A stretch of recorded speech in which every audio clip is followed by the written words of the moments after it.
Hey all, I just wanted to give a little bit of commentary on last night's WWE Raw and also recognize how popular one of my recent wrestling videos has been. The commentary I made in advance, actually just about an hour before the Night of Champions.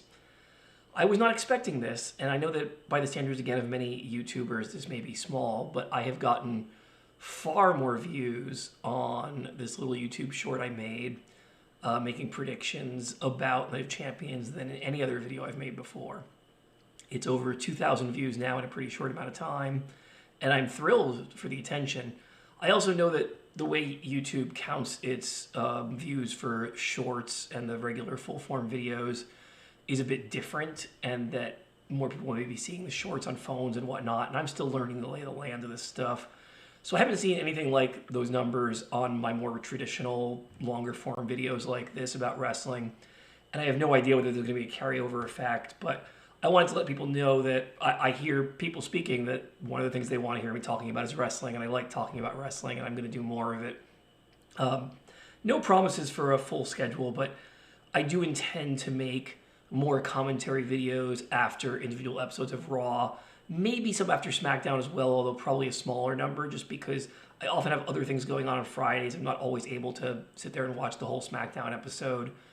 And I will often catch highlights afterwards, but unlike the stuff on Netflix for me, since it is on regular TV, I don't have an easy way of going back and watching the full episode of Smackdown if I'm not there to watch it that Friday night. If somebody knows how I can watch those full episodes more easily, I'm happy to do so if you let me know about it. But anyway, I just wanted to say that I was very pleased with yesterday's Raw episode, and obviously there were some big surprises at Night of Champions. It was the case that we were not expecting Sammy to win the championship, and although you wouldn't say that Oba winning King of the Ring was a big surprise, it was somewhat of a surprise since I think so many of us were expecting Brock Lesnar to interfere. But of course, instead, Brock Lesnar came out at the very beginning of Raw to face Oba, and they set up that Summerslam match, kind of disregarding the fact that they had, for the last 2 years, sort of set a historical precedent that the winner of the King of the Ring was going to get a title shot at SummerSlam. And I honestly love what they did. I think, there's no hard and fast rule that they had to do it the way they did the last 2 years, but it is sort of what fans were expecting. But I think also this was sort of a moment of let's give the fans what they want. And the fact is that Oba, we know, is going to get title shots. He's going to get to the championship path soon enough. And there's not really any rush to make that happen. There's still some good stories happening with the current title belts. And, having this Oba versus Brock Hell in a Cell match is a really great thing to do. And I think, what WWE decided to do is say, the heck with overcomplicated storylines of some way of setting up this Brock versus Oba thing, because the fans already know that's the way we want to go. And we're not going to do anything that's going to delay telling them that just for some twists and turns that are meant to be unpredictable but really are predictable to the fans. At this point, let's just be straightforward in setting up what the fans want. And in a way, I feel like we got the best of all worlds. We got the pleasure of Oba being King of the Ring and having a later title shot, and at the same time not denying us this Oba versus Brock Lesnar match, which looks like it's likely to be probably Brock's last match. But the other thing that was really wonderful about yesterday's Raw, and sort of a nice surprise from my point of view, is they set up Seth Rollins versus Roman Reigns for the championship at SummerSlam, which is faster than I thought they would do. And I thought they were going to hold off on that match until WrestleMania. And they did a really nice promo, too. Seth, especially on the mic, was just dynamite in convincing Roman to take that match with him. And I do think that this is a rivalry that we've been waiting to see for a long time. And I will admit, I was not watching in the heyday of The Shield and when they first broke up and the Authority stuff, so I might have some of the details wrong. People who were following more than, please correct me if I'm wrong.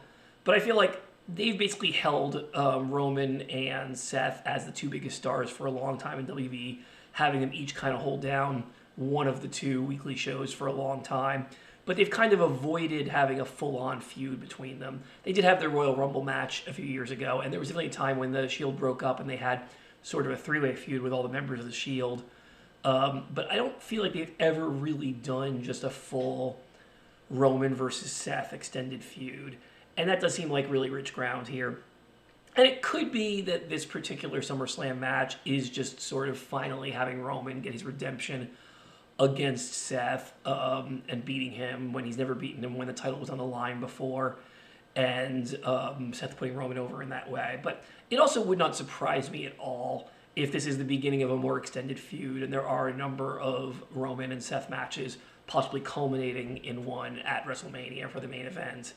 And that could be the case with or without the title on the line, especially because they'll have already battled for the title on the line at SummerSlam coming up now. And I just think it's awesome. I think it's exactly what the fans deserve to get, what we all deserve to see after these two guys have had such a long and complicated history with each other.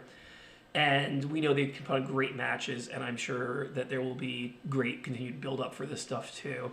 And part of the reason I do think there's a likelihood of an extended feud is the fact that they sort of announced this SummerSlam match without time for a huge amount of build-up. So that they can just go into this match with a sort of minimal build-up and then have more time to do later build-ups of some of their later matches. So it wouldn't surprise me if, they have the feud starting at SummerSlam, ending at WrestleMania, and one more match in between, which might be on a pay-per-view, might even be on regular TV. It might be a treat for us, something like, the last couple of years they've done a really big match on the first match of the year in January on Raw.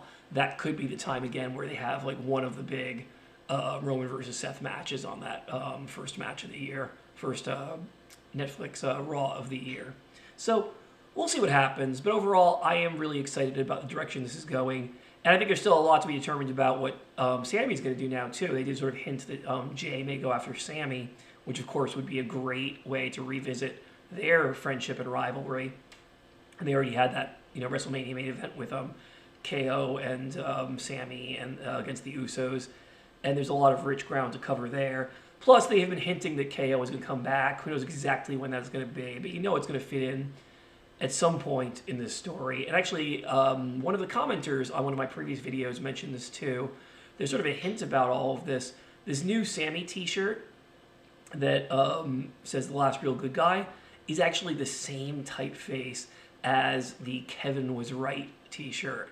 So I think it's really kind of a little bit of a hint there that Kevin is coming back before too long, and there's going to be more of a story between Sammy and Kevin, whether that's them teaming up or going against each other or both. So we will see. I think it will be interesting. But anyway, I'm very happy with the way things are going and really excited about the continued plot lines based on last night's Raw and that we're going to have a really good SummerSlam too.